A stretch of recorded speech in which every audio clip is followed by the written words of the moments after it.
Well, hi guys, it's Ann. I have to say, this is the first problem we've had all week. We're having a little bit of difficulty getting Jeff and Lauren on. They're still working on it, so I'll keep looking at my phone. But in the meantime, I would love you guys to join in and help me. If you have questions, if there's something I can help you with for social media, if you want to tell us about, this is a really good opportunity. Tell me what you're doing right now. If you're seeing this, tell me what you're doing right now to build your business. What are the things that you're doing?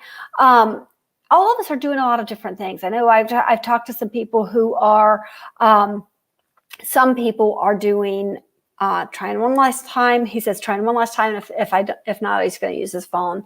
Anyway, I know some people are doing some certification right now. They're taking the time to do that. I'm setting up a virtual classroom that I've been wanting to do classes. I was actually in the process of setting them up at Pongo's Learning Lab. But if you're doing something right now, this is a really good opportunity. Talk about your business. Leave us a comment. I'll be able to put it up on the screen while we wait for Lauren and Jeff to come on. Otherwise, I can keep talking and we can just keep waiting for him. But I hope you'll stick around because they're worth talking to. I love the things that they're doing right now, but I've always loved this personal touch that they have and how they've helped us. Anyway, right now, the most important thing you can do on social media for your business is to be more human. Let people know what you're doing. Let people know how you're interacting. Oh, good, Michael's on. So Michael, go ahead and tell us something we don't know about what your business. Right now, he says he loves what we're doing. I'm going to show you how this works. I can put him up here. He could put something in if he wanted to. He could put in a link to his business, and that way you could find them. They help small businesses, actually small to medium to large businesses, make their lives easier with computers. So if you're using 5 different forms of, you have to go to this app or that app or this program, they'll help you put it all into one place and build something for you that works out. Oh, look, we have Jeff and Lauren. Awesome. Hey guys, are you on your phone? No, we are on the computer. Oh, look at that. Yay. So I'm going to do it this way so you guys can see them, without them having to push themselves out of the way. There you go. Look at that. So I'm glad you got on. We've got, so the people I can see, the people who are commenting right now are Michael and Kurt over at AbleSpark. Oh yeah. Hey guys, how are you? Yeah. And people can ask us questions. I can put them up. I don't know if you've seen that. So like you see Michael's question up there, right? Or Michael's comment up there right now. And he's going to come on with me maybe next Friday. We're working that out right now. So I wanted to bring you on for a few reasons. One, because I love that Lauren is, part owner in an auto business, which is so cool. And it so totally shines through. We'll talk about that. It does. It totally shines through. But I also love what you're doing right now to keep your business running. And some of it is things like, we'll definitely have you talk about what you're currently doing. But one of the things that I thought was neat is that you said, you know what, we can fix those scooters in your neighborhood. So you're fixing some scooters in our neighborhood, which is just the sweetest thing.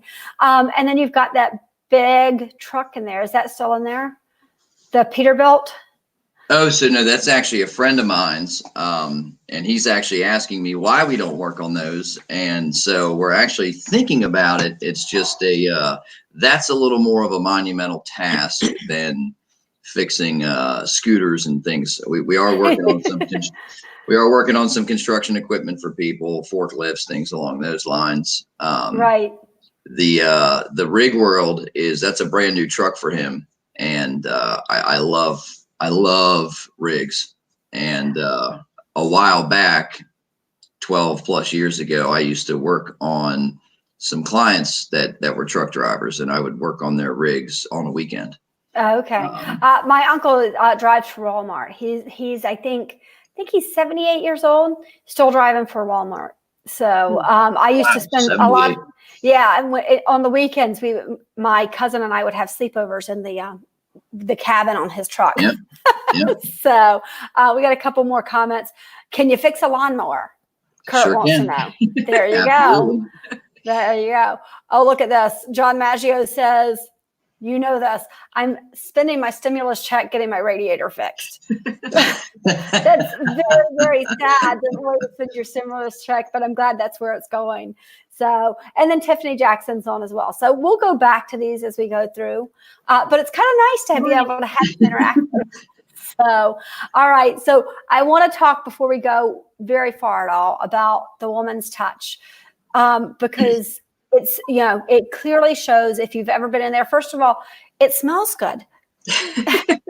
Yes. The candles. Yeah, you have candles. And tell us a little bit about the setup in your waiting area. So I wanted to go for a relaxing setting. It's already uncomfortable coming in, men or women coming into a shop, and the usual is it's dirty, it's cluttered, it's messy. We just wanted a homey feel, so we went a little modern but clean. We have the Wi-Fi, coffee, movies, everything that you could just relax like it was your living room. And it looks just like a living room. It really does. It does. Many does. Yeah, it's really cool. I mean, when I came the first time, you had told me that, but until you walk in, you don't really realize how much so.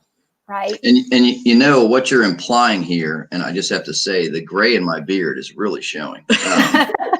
What you're implying here is that I and men are just naturally stinky. Yes. Yes, we are actually. That's just, I think, a fact, a well-known fact. Anyway, but so the other thing, though, I think comes through in the woman's touch, and maybe it's not, because I also know Jeff well enough to know that he cares so much about his clients. Mm-hmm. But the fact that even before this started, you were picking cars up, you had the free shuttle service, you had some loaner cars. And I love that. To me, it feels like a woman's touch, because yesterday I shared the story of how much I love my husband, but how I often am the one that takes him to drop his car off. And that's usually not reciprocated. It's usually on this end, I have to figure out how to get my car dropped off because he's busy. Yes. So it's nice that you do it. It feels like something that's really offered mostly for moms, because we're the ones who end up with a car that we can't get fixed, in time. Yes. Yeah. When Lauren and I were talking about, we sat down and figured, we were discussing with, of course, pen and paper, what we wanted Challenger to be. I remembered, I can clearly remember when she said to me, she said, listen, the biggest problem I have is that anything mechanical. So, whether it's having somebody come to the house to fix something, but she said the car, she said, there's no convenience. She said, and, we didn't have any kids yet, but she said, there's no convenience for women. And I had never even thought about that side of it. And, we're very, and I'm the same way, we're very ego driven. And not saying that women aren't, but men are very ego driven. I know, I'll find my own way, I'll walk home if I have to, and not even say it. But I had never thought about the convenience side of what can we do to make the whole process just really simple and easy. And of course, Lauren was like, it'd be great to have shuttles. It'd be great to have loaners. It'd be great to actually have a clean bathroom. Right. Oh yeah. Which, don't get me wrong, I like a clean bathroom, but I will agree that we will sometimes, especially in blue collar workforce. I don't use the back bathroom very often. That's just for the fellas. But there is a nice little thing that Lauren put on the wall that says, this is not, your mother doesn't work here. And, that's great.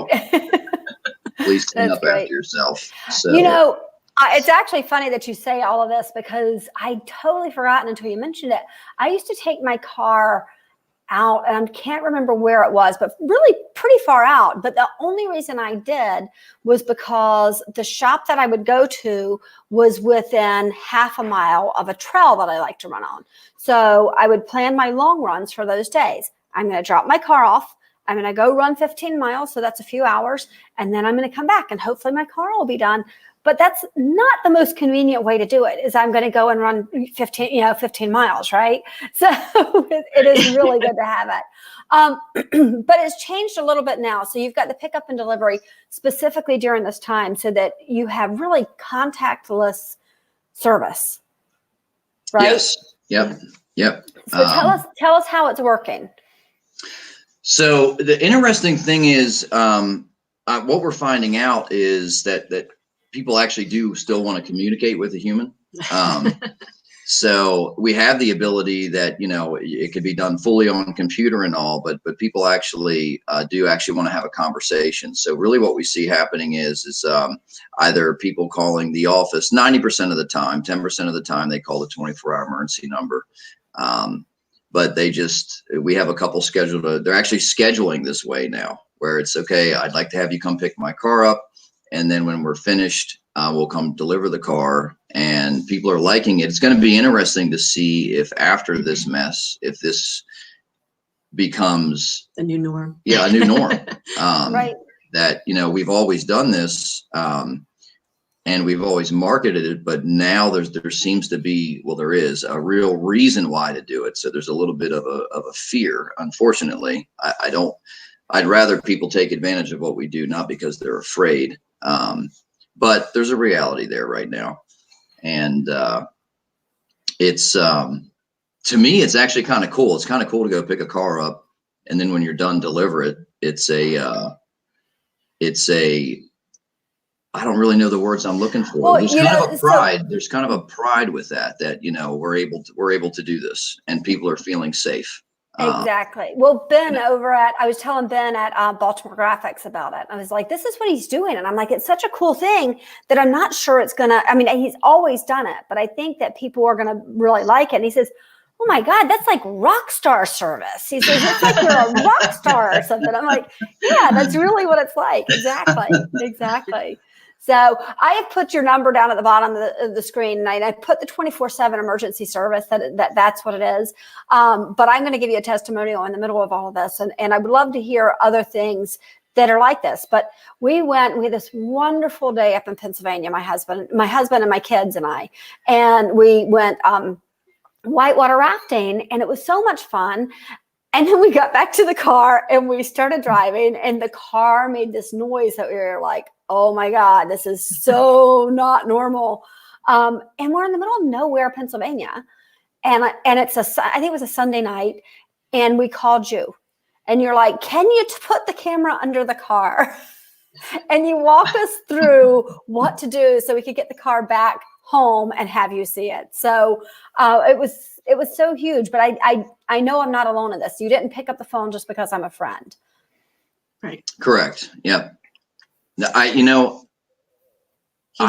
has it with him all the time. If he's in the bathroom, then I answer it. So it is really with us all the time. Yeah. Well, and it's really nice. Oh, look at this. So we have a couple of questions. This one's pretty easy. Do you charge extra for your pickup and delivery? Nope. Michael, No? We do not. There's no fees incurred whatsoever. Yeah. Actually, Stephen Coffey, what's up, guys? He's on here. I wanted to let you know. Michael also asked, how far away is your pickup area? So that's a really good question. Meaning we've never really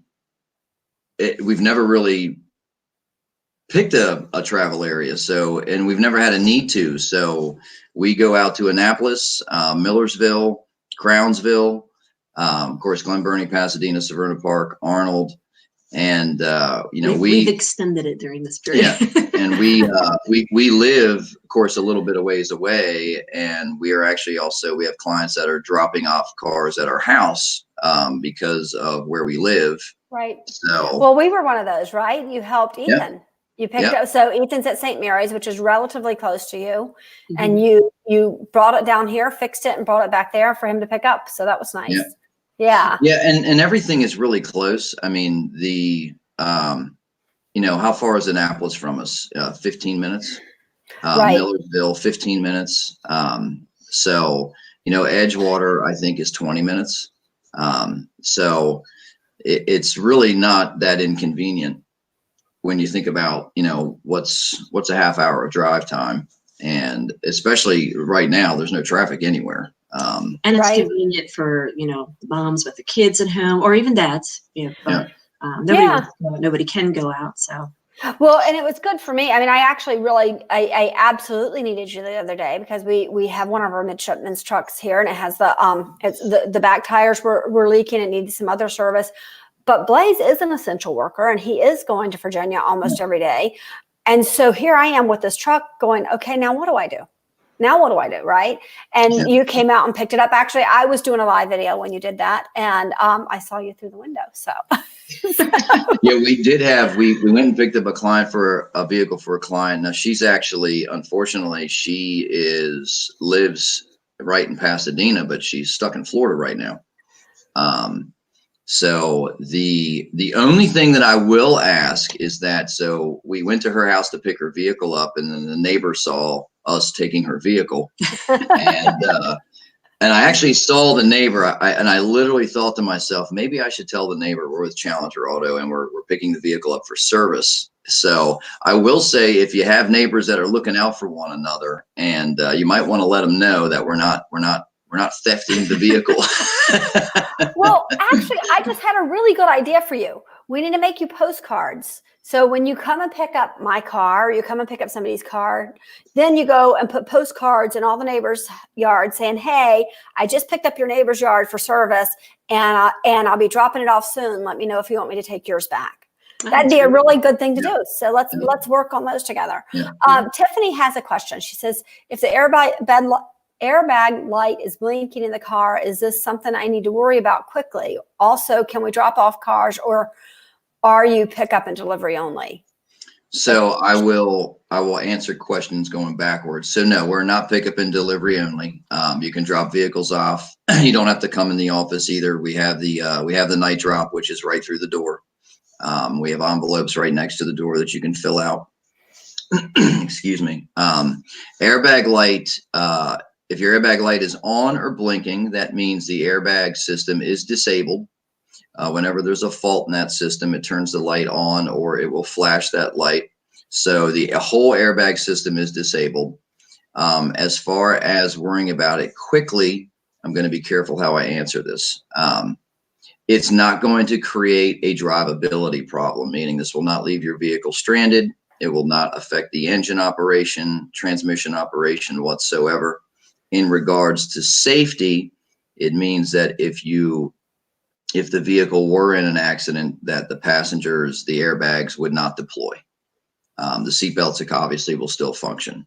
So at that point, it is the vehicle owners what they are comfortable with. If you're comfortable that, for the time being, you do not want to address it, it will not affect, drivability. Your seatbelt will still function. So it's a question really for the vehicle owner if they want to have it taken care of immediately or wait a little while. Okay. Also, actually, Stephen has a really good question. Do you offer warranty work? So Stephen, do you mean, do we warranty our work, or do we do warranty work? You may have to answer both of those questions. Yeah. So our parts and labor warranty is 2 years, 24,000 miles parts and labor. That covers towing also. As in regards to warranty work, so that's kind of a twofold question. So if you have a factory warranty, meaning you're in that 336, that 3-year, 36,000 mile warranty, or the 550, then that work typically has to be done by a dealership. So unless there are some rules to that. So right now there are some dealerships that are closed. So if that's the case, then you will be reimbursed if you have a independent repair facility do that work. Then there's also extended warranties that are actually not through the manufacturer. And yes, we do that. We do extended warranty work. It requires us to just contact the warranty company and put the claim in through them. But actually, there's probably about 30 companies that offer extended warranty. And we do work for clients on just about all of them. That's great.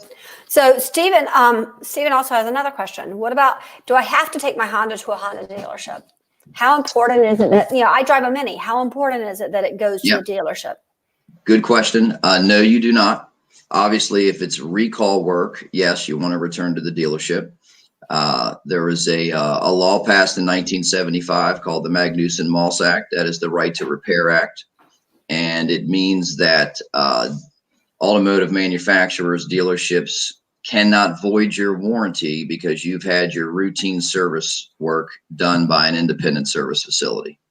And I have literally probably about 13, 14 times gone to dealerships with clients that were told because they didn't do because the routine work wasn't done by the dealership, that their warranty was voided. And that is untrue. And I've gone with clients to the dealership and ensured that their work that should be performed under warranty was done. And unfortunately, that does happen, but we take care of our clients, and the principle of that happening to somebody, we will never let happen. So. Yeah, you work hard for your clients. We see that every day. I have a question. So, now I have this new car, and I remember when I first started driving, I think they said every 3,000 miles you had to do your oil change. And then it was every 5,000 miles. And now it's like every 10,000 miles, which is for my Mini. I work about half a mile from my house. So is about once a year. Is that right? So we have a newer vehicle, and I am not a believer whatsoever in these extended oil change intervals. We have cars going all the way out to 12,500 miles. And the first thing I'm going to say to that is I'm going to pose a question. Do you believe that a car manufacturer wants you to keep your vehicle for 10 years and 300,000 miles, or do you believe they want you to buy a new vehicle as often as possible? I'm guessing they want me to buy that car as often as possible. Correct. We recommend no more than 5,000 miles on full synthetic oil. And the reason is one, oil filters do not last that long. They do not last 10,000 miles. There are oil filters out there that do, but then you're using a very special oil that is much more expensive than the regular synthetic oil. Okay. The second reason is that we are seeing so much evidence on vehicles anywhere from 70 to 100,000 miles that have been following these long oil change intervals. We are seeing the results of that. Expensive repairs, things that they're called VVT solenoids being clogged up, major amounts of carbon being built up, and even premature catalytic converter failure due to these extended service intervals. Interesting. Yeah. I mean, it makes sense to me. This sounds crazy. The 10,000 miles. Yep. We're owners that we keep our vehicles a long time. I mean, we have a 98 truck and a 98 Suburban. My truck's the newest. It's 2017, but we still do, the 5,000. Okay. So you think about, you say every 5,000. Yep. With synthetic oil. Okay. Okay. So Tiffany has another question. She says, do you recommend the third-party car warranties? And if so, is there one you recommend? So yes, I do. We have one on on my wife's vehicle. As far as who I recommend, I prefer not to say who, because all these companies have different types of warranty policies. So what I ask clients to do is that if you're going to purchase a third-party warranty, that please allow me to read over it, because they're very tricky. And it's good to understand, what we're told, is, oh yeah, if you buy this, it's $2,500 or it's $3,500 and it's bumper to bumper and you have nothing to worry about. It won't cost you any money. Unfortunately, that's incorrect 99% of the time. If I can know what the warranty covers and I can explain what it covers, then I think it's a very good idea, as long as it's the correct type of coverage. There is no such thing as 100% coverage, and there is no such thing as bumper to bumper. At least I have yet to see that in my 20 years. Okay. So, Well, it's good to know that you would do that, that you would help people, figure that out. So I had another question. Why is now a good time to get your car serviced? I mean, we're in the middle of this. We're not driving our cars. So why should we get our car serviced right now? I have one reason, because when we're all done this, everybody wants to go on vacation, and then you'll all be ready. That's a really good point. I hadn't I'm gonna thought go of on that. vacation. That's so funny. I no, totally I did haven't not thought thought of about that. that. Yeah. But what I thought of is once we get back to where we were, we're going to be too busy for it. So why two reasons actually. So why not get it done now? Why not get it done when we're not busy while the car's sitting there? It doesn't have anywhere to go, and you can fix it. But the other reason is because you're a small local business owner, and our livelihood, our country is run on the backbones of small business. If that goes away, if we go away, if we don't keep supporting the small business owners, we're going to really all be missing out. We're all going to be losing. No, who else do you know?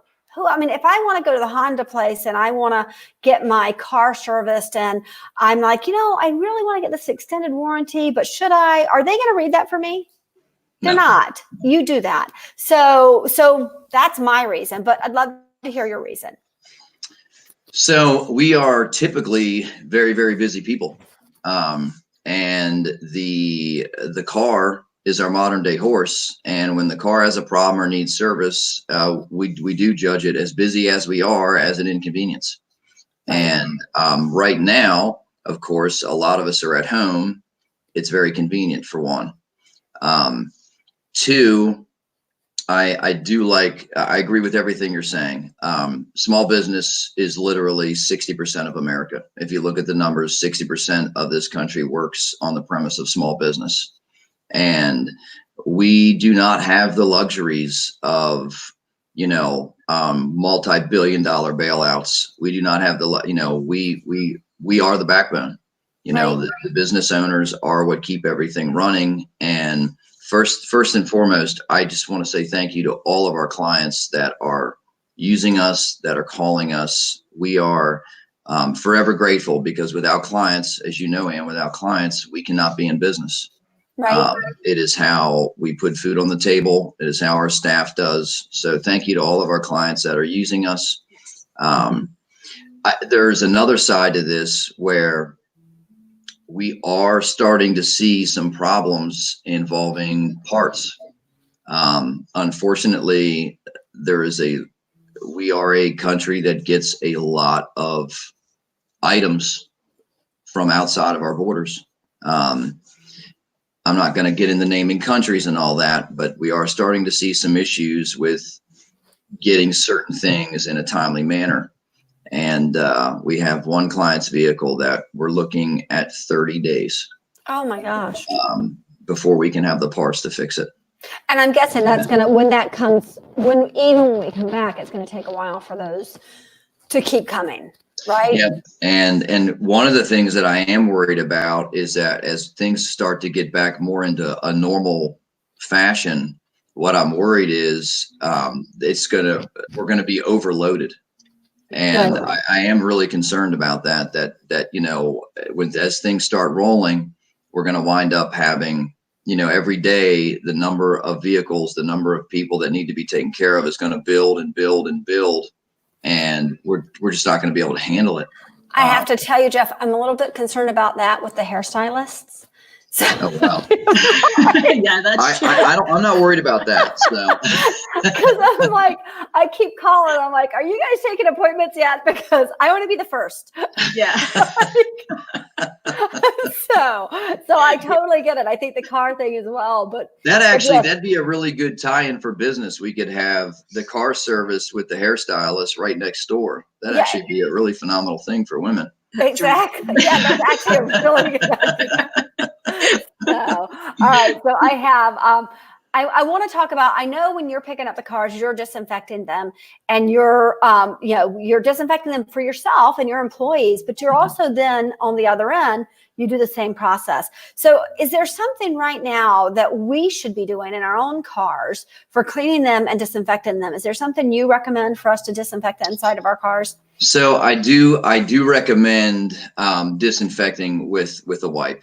And not a baby wipe, the Lysol wipe, something along Clorox. That's what we're using. And I'm going to be careful here. So most modern day vehicles have a cabin air filter. And the easiest way to think about the cabin air filter is the same filter we have in our homes with our HVAC systems. We typically change the filter in our homes, heating and air conditioning system about every 30 days. Most cars nowadays have the same type of filter. It filters the air in the car for your heating and air conditioning. Now, changing that filter, having a new filter, and even having a HEPA filter will not block the virus from getting into the vehicle. Okay, so I want to be sure that that's understood. There was a really good report that was issued in regards to that. And I think of the cabin air filter the same way I think of the mask that they recommend that we wear. We know that the masks do not block the virus, meaning just the standard mask, not the N95 mask. But the reason that we were wearing them is because it helps, especially if somebody sneezes, it helps. The cabin air filter is the same way, having a clean cabin air filter. And the truth is, if I had one to show, 75% of the cabin air filters we take out are just horrifically filthy. I think I remember one where you pulled it out and there was a mouse in it, right? Isn't that correct? Oh yeah, we've pulled out Squirrels. We've pulled out mice. We've pulled out mice feces, mice covered in mouse urine. Awful. So how often should you change that? So in our state with the seasons we have, about every 15,000 miles. Okay. If you're obviously not getting to that mileage, if you're, for 3 years, then I'd recommend we check it at least once a year. Okay. But we actually just started a new policy within our car care inspection where we are now checking cabin air filters with no charge as part of our car care inspection. And we are now going in and just checking them for clients. So your car care inspection, can you say a little bit about that? And then Kurt Jackson has a question I want to put up. Yep. So every time a vehicle comes in for service, a client stops by and just needs a set of wiper blades or a bulb. If it comes in, even if it's just an oil change, our car care inspection is we do a very good visual look over of the entire vehicle so that we can give our clients a good solid report on the vehicle. So we're doing a visual of the brake system, of the engine compartment, of the filters, the belts, the hoses, the tires, a very good undercarriage inspection, checking brake lines, fuel lines. And that way, and typically when we see something, if it needs attention, we take a picture so that we can share that with the client either via email or text.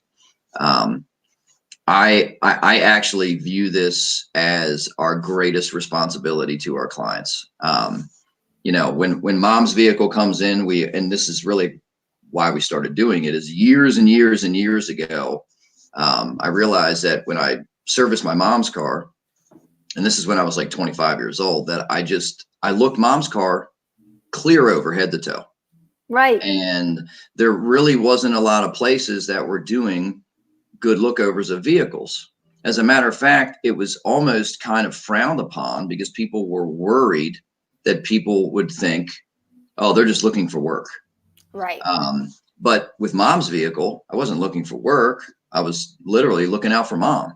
Right, hey, mom, exactly. I noticed that your brakes are really low. We need to do brakes now. So that's really what drove us to, when we decided to have our own business, that we're going to do this on every vehicle so that we can help clients take care of their vehicles. Well, and I appreciate it because sometimes you'll say to me, okay, look, your brakes are looking like they're getting low. You don't have to do it now, but if you can budget for it in the next 3 months. Yeah. right? Or Yeah. if this is happening and you can budget for it, it gives me that chance. But it also gives me, I had a mechanic I used before. He was a super nice guy, always trying to save me money. And the problem was that suddenly everything went wrong on the car at one time, because he didn't encourage us to take care of some of the things along the way. And I thought it was great until, suddenly I had, a $5,000 bill. And then Yeah. you go, oh, this isn't so good. So, yeah, so I appreciate that you do that. No, and there is some courage, meaning on our end, Kenny, our service manager, myself, especially if it's a new client, there is some courage involved here, meaning when a new client comes in and, for their first oil change, the last thing that I want to have to do is say, you need brakes, you need an axle, and you're leaking oil. Right. Especially since they probably have never been told that. So there is some courage where you go, oh, wow, I really don't. But that's where the integrity comes in. You have to do it. And, right. Exactly. We did have a car come in recently that was, I'm not going to name any names here, but was being maintained by a dealership, and they were not told anything. And it was about $3,800 worth of very important work. This is the one with the carbon buildup that we talked about, right? Yeah. So no, that's a different vehicle. Different vehicle. Okay. That major carbon problem is the result of new maintenance mileage routines. Okay. So this vehicle was just, going back to the dealership for every service, for every oil change. And unfortunately, they weren't being told what was actually going on with the vehicle. Right. And photographs and all that. And of course, it left the vehicle owner very disappointed, which I think that they would be. So right. I love our car care inspection. I think it's the greatest way to show clients how much we care. I absolutely agree. So tell us, how long have you been in business? Not how long you've been taking care of cars, but how long you've been in business. Challenger Auto has been in business about 18 years. Okay. Actually, it's 18 years. We'll be coming up on 20 soon. So we've been in business for a little while now. Yeah, a little while. So you got a lot of experience. All right. Now I have a question, and I'm going to tell you this. This is, oh, hold on one second. Let me get to the right question. It's down here. This. What about all the sitting cars out there right now? I have a midshipman whose car has been parked in front of my house since the first weekend of May, and I haven't started it, and I haven't checked the tires. It's sitting there. I can see it. And I'm wondering, how bad is that? And is it bad? So I need to do another post here, because I made a Facebook post and talked about this, but I incorporated it with talking about something else. So awesome question. And cars are just like us, meaning if I went out tomorrow and tried to play a touch football game, I'd probably pull every muscle and be in the doctor's office. Yes. A sitting vehicle is not healthy for the vehicle. So what we recommend is a minimum of once a week, and really once a week is fine. Saturday, Sunday, start the vehicle up. Just don't throw it in gear and take off. Let it warm up for about 2 or 3 minutes, and then go do a healthy drive with it, and not just around the block. Take it for a little Saturday 15-20-minute drive.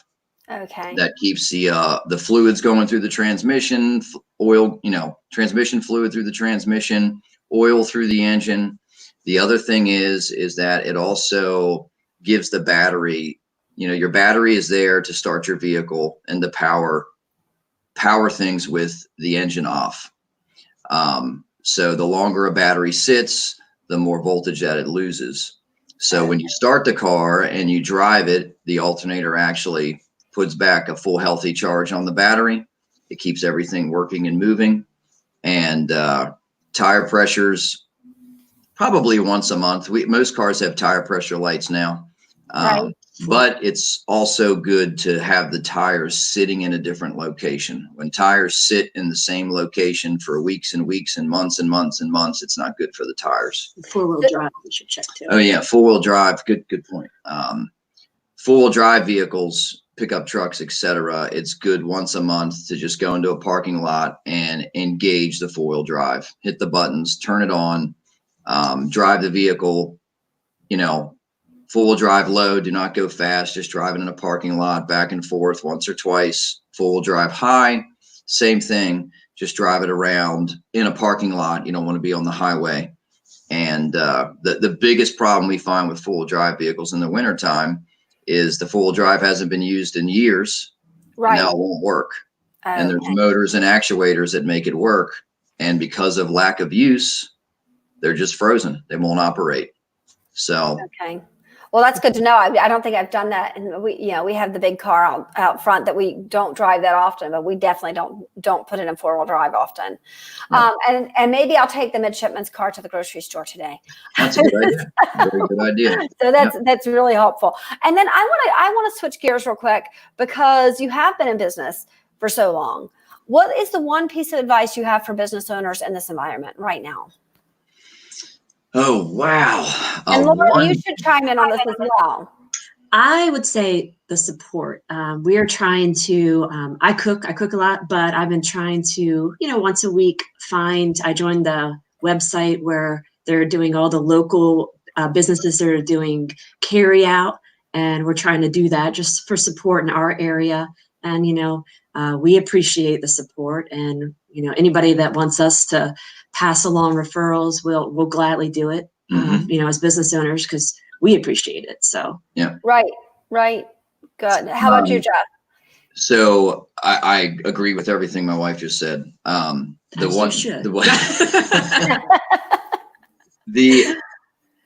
one thing that I would say to somebody that owns a business is, don't be shy, meaning your clients, call them. And I'm not saying, call them, be active, use Facebook. It's not necessarily, calling them and saying, we need your business. We do. But it's also letting them know that you're here for them, you're thinking about them, and that we're still around. Right.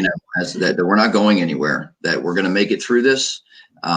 We have a plan in place. We're going to make it through this. We're going to be here for you, and staying as active as you can. Yeah. I think, one of the things that I keep saying to people is try not to lose heart. As far as business owners go, try not to lose heart, because I think things change very quickly. I tell the story a lot about, it was a long time ago, probably 25 years ago, I lost my voice. And I lost it for a full 7 days. And on the 7th day, I woke up and I started crying. And I said, it's never going to come back. Like, it's never going to be better. And I couldn't say a word. And then that afternoon, it came back. And it's so easy for us to think that where we are now is where we're going to stay. Yes. But I think it's better to look forward. What's going to happen when we come back from this? So don't get discouraged. Try to come up with a way you can help your clients now. You can solve an issue now. And maybe that'll be something that adds to your bottom line later, because, whether it's, I just talked to Park Home, and before Park Home, you could only go in and buy stuff, or you could call her and say, hey, I want to buy this. Now she has a website, right? Yeah, so that's and she has a website where you can buy things. So if you can put something into what you're doing now that then maybe will bring an extra stream of income later, that's a plus. And so that might be something good that comes out of this. What you guys are doing is amazing. Again, I got your number down at the bottom. If you guys ever need a mechanic, I cannot stress enough how much I love Challenger, and not just because their lobby smells so good, but they really do care. And I got the call from Kenny the other day, checking in and seeing how we're doing, and that was good. It was really nice to get that call and know that you guys care. So thank you, man. Yeah. I want to show you guys who's coming up next. So Monday, I have Lee Crumbaum. He's the CEO of Forest Consulting. He is amazing. He's just a really great guy, but he's a strategist, and he helps businesses figure out what to do next. Helps them to come up with a strategy, because I don't know about you guys. I know Jeff is pretty organized. I know Lauren's pretty organized. I started this business on the seat of my pants. I was just like, I got a business card. And so having somebody like Lee come on and talk to people and help me, he's helped me a lot. This is where I want to go, right? And guide me. It's a good time to use somebody like him. So I'll have him Monday. Thank you guys so much for coming on. And I know it was a pain getting on. Hold on, you have a comment real quick before we hang up, just in case. So Tiffany's giving you high fives. I'll show you. High fives and hand claps. And awesome, Tiffany. Thank you. So, Ann, I want to say something real quick here. Yeah. We've had a lot of people that are complimenting us on Facebook and what we're doing. And we actually have somebody who's in the industry who's using our business Facebook page as an example for businesses on the Eastern Shore. And so everybody knows that my Facebook page would not be what it is without Ann. Yes. Aw, thank you. So Ann is, and if we were going to tell the truth, Ann has, I call it trudged the road of happy destiny, because she has dragged me of what I was very afraid to do, which was Facebook, and has trudged me through that road. And now it's something that I'm enjoying. So, Well, and all this that you've been doing all week, I've been Yes. chiming in as much as I could, in between the kiddos stuff. It's been great, well, thanks. having everybody, highlighting people. It's wonderful. Thank you. yes, Ann. And so Thank fun. you for what you do. Oh, thank you. It's been fun. And I told your story yesterday, Jeff, of how you are my favorite client because you have really embraced a live video. And I told the story about you getting your hand stuck in my will and how you didn't miss that opportunity to say, get it on live. So I thought that was really good. When I hang, and I meant to tell you guys this in our 10 minutes that we usually get before we start this. So when I say goodbye, don't hang up. You guys will go offline, but you'll still be able to see me and we can talk a little bit. Okay. But thank you very, very much for coming on today. Thank you. Michael also has a parting comment and he says, great information and thank you. I think Thank you, this Michael. is good information. I think you've helped a lot of people today. So, all right. Thanks a lot. Yep. Thank Bye-bye. you, Ann.